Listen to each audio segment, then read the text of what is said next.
dealing with blocks, writer's block, and other kinds too.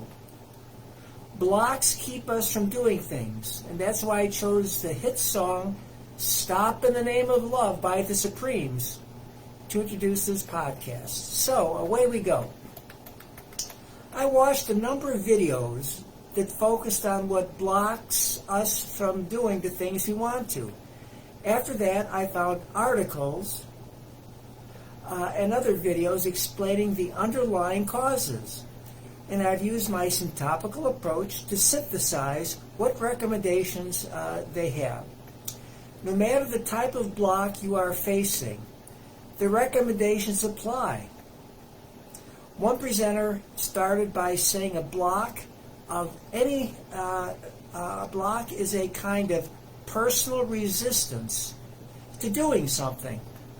And modern neuroscience traces blocks to the mind, which is inside our brain. And as with anything we experience, they exist subjectively via the point of view in our head. A term often used today when talking about what you want to do is intentionality. Our intentionality is either deliberate, because we consciously know we want to do it, or it is subconscious. We are unaware of our intention for it. Conscious intentionality can be handled through meditation and mindfulness, which are techniques for calming yourself so you can focus on what you are thinking and feeling. This is useful. Many college students I teach take meditation and mindfulness courses, which basically teaches how to focus on a physical phenomena, like your breathing or heart beating, and then withdraw into yourself, which unleashes thoughts to flow into your consciousness. Then you select the most relevant one and explore where it takes you. Modern neuroscience uses brain scanners to study people while meditating, and the research shows the connection between meditation and regions of the brain. Another presenter said resistance or blocks are good because they keep us from rushing to do something that might be bad. She mentioned 4 ways people resist. Procrastination, put it off. Perfectionism, don't do it until you can do it perfectly. Imposter syndrome, don't do it because you aren't that kind of a person. And self-doubt, don't do it because you don't have the skills, or at least that's what you think. Resistance and blocks lead to these actions. Fight, that means refuse to do it. Flight, run from it. Freeze, do nothing. And fawn, appease the doubts by doing something that you think will make it easier. All of us resist when we are afraid or fearful. And fear is caused by stress and uncertainty. So here are the steps to take when dealing with blocks. 1, embrace your fears and gently move through them. 2, do so by first identifying your false beliefs. They are causing a resistance. 3, use mindfulness and meditation to replace the false beliefs with the truth. 4, integrate the new beliefs into the activities that will get you past the resistance. And the presenter concluded by telling us to know the difference between physical limitations and perceived limitations. Physical limitations are those set by the external world. For example, you'll never become an NBA star if you are only 5 feet tall. Perceived limitations are those we put upon ourselves.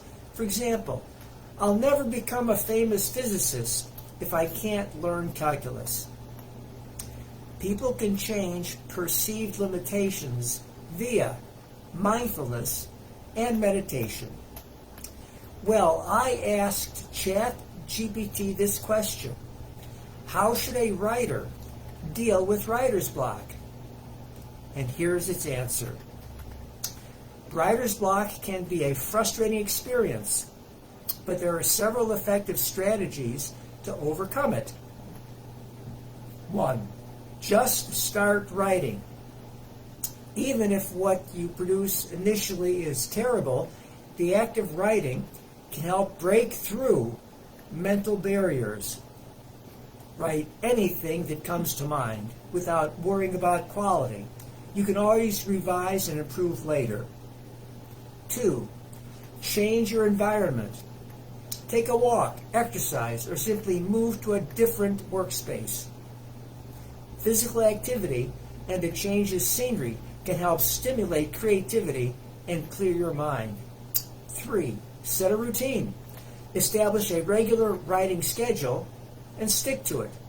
Even when you don't feel inspired, consistency can help train your brain to be creative on demand. 4. Use writing prompts. These can spark ideas and get your creative juices flowing when you're feeling stuck. 5. Read. Engaging with other writers' work can inspire your own writing and help you get into a creative mindset. 6. Break your writing into smaller, manageable tasks.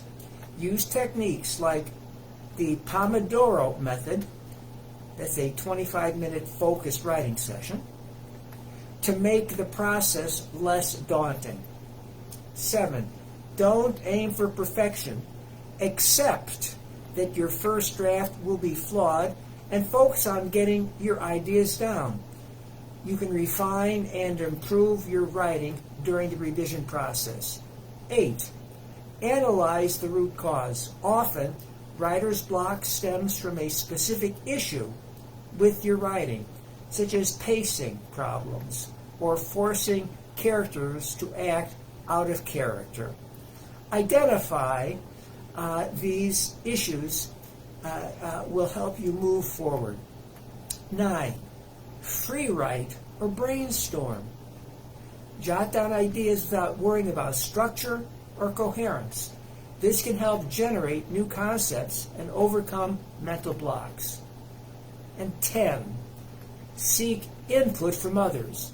Discussing your ideas with friends, fellow writers, or writing tutors can provide fresh perspectives and help you overcome obstacles.